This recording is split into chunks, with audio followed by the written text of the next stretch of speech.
दिल्ली की नरेला में international cricket stadium समेत 5 स्टार होटल और विश्व स्तर की स्वास्थ्य सुविधा तैयार करने के लिए डीडीए ने 50 एकड़ जमीन की पहचान की है। ये जमीन UER2 यानी अर्बन एक्सटेंशन रोड के पास है।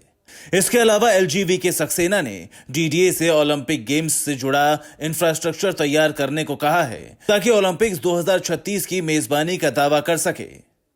इस हिसाब से LG ने डीडीए को फुटबॉल, हॉकी और बाकी ओलंपिक्स गेम के बुनियादी ढांचे को विकसित करने के लिए आसपास के क्षेत्र में जमीन की पहचान करने का निर्देश दिया है। सक्सेना ने क्रिकेट स्टेडियम परिसर के लिए जल्द से जल्द प्रस्ताव के लिए अनुरोध जारी करने के प्रस्ताव को भी इस शर्त के साथ मंजूरी दे दी है कि इसे 2 साल के भीतर पूरा किया जाएगा। पहले से अलग अब डीडीए ऐसे प्रोजेक्ट के लिए जमीन की बिक्री करेगा तो जमीन की लागत के आधार पर प्रोजेक्ट में एक इक्विटी भागीदार होगा। नरेला में यूनिवर्सिटी कैंपस के विकास के लिए जमीन देकर इस इलाके को एक एजुकेशन सेंटर के रूप में विकसित करने के लिए भी LG ने फैसला लिया है। इसके अलावा यहाँ कोर्ट, जेल परिसर बनाने का प्लान है।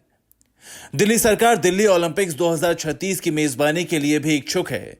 इस उद्देश्य से डीडीए को फुटबॉल, हॉकी और अन्य ओलंपिक खेलों के बुनियादी ढांचे को विकसित करने के लिए आसपास के क्षेत्र में जमीन की पहचान करने का निर्देश दिया है।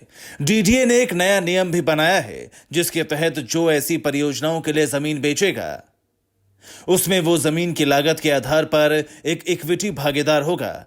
LG सक्सेना ने नरेला में एक विश्वविद्यालय परिसर के विकास के लिए जमीन देने और इस क्षेत्र को एक शिक्षा केंद्र के रूप में विकसित करने का भी फैसला किया है। इसके अलावा यहाँ कोर्ट और जेल परिसर बनाने की योजना है।